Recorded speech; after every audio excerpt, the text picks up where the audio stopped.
Good evening to the House at large.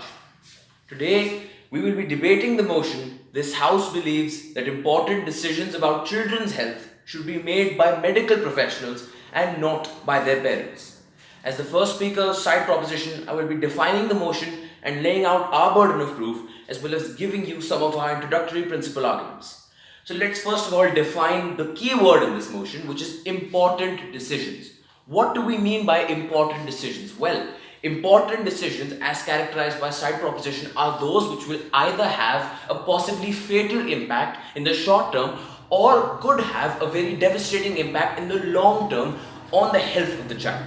Moving forward, our simple burden of proof today is to show that it is better for children that these decisions are made by medical professionals and not by their parents. That is the only burden of proof on us. The burden of proof on side opposition is to show that it is better for children that these decisions be made by their parents and not by medical professionals, which is in and of itself an unreasonable burden of proof. Because the obvious fact is, as our introductory principles will explain, it is not possible for parents to make better decisions than medical professionals who are trained in their field. With that, let's move on to our actual arguments. First of all, the simple fact is that parents lack the objectivity, they lack the knowledge, and they lack the skills to do what is necessary in such situations. Parents could not think in an objective manner if their child was going through a medical crisis. That is obvious.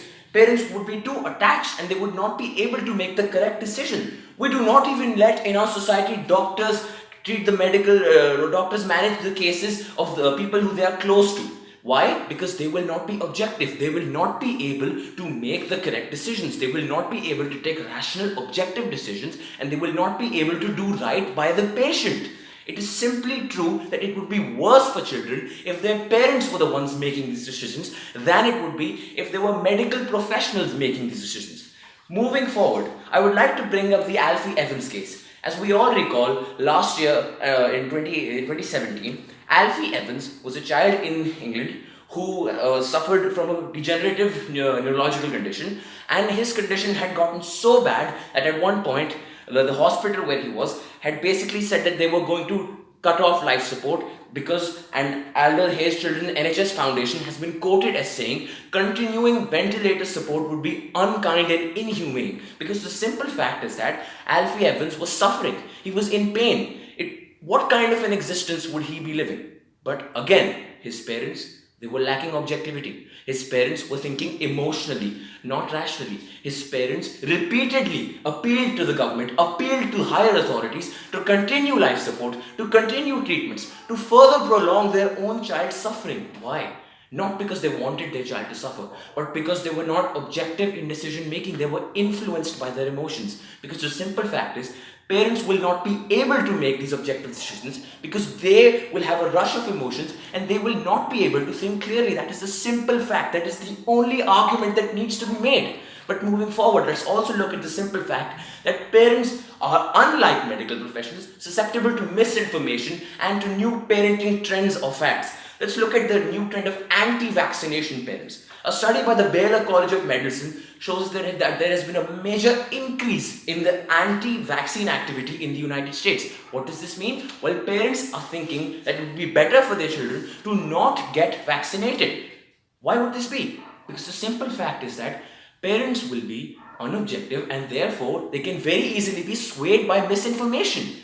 This is why we need to not put this burden on parents and instead allow actual medical professionals to take this burden upon themselves, which is what they have been trained to do. That is the job of a medical professional. It is not the job of a parent. The job of a parent is to take care of the children and not to have to make such decisions.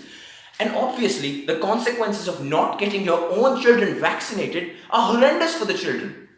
It's unbelievably harmful, and the simple fact is that parents will be swayed by such misinformation, while doctors and medical professionals will not, because doctors and medical professionals are trained in this field. Doctors and medical professionals have expertise, while parents do not. Parents will get clouded by emotion, parents will not be able to take the correct decision, and at the end of the day, parents simply do not know enough to make these decisions. But moving forward, let's also look at the fact that not only is it better for children that such decisions be made by medical professionals, it is also better for parents. Why? Because the pressure of having to make such decisions about which they A, know nothing, and B, are unable to think clearly would obviously not be good for the mental health of any parent. Imagine if a father had to make a decision about his son's life and he did not know which choice is better. What would he do? Would not be able to make the right choice. The simple fact is that parents, due to the simple fact that they do not have medical training, will not be able to make the right decision. They will not be able to be objective, and they will not be able to do right by their child, to do what is best for their child. And ladies and gentlemen, if parents make the wrong choice in this matter, well, there is no greater price that they can pay. Thank you.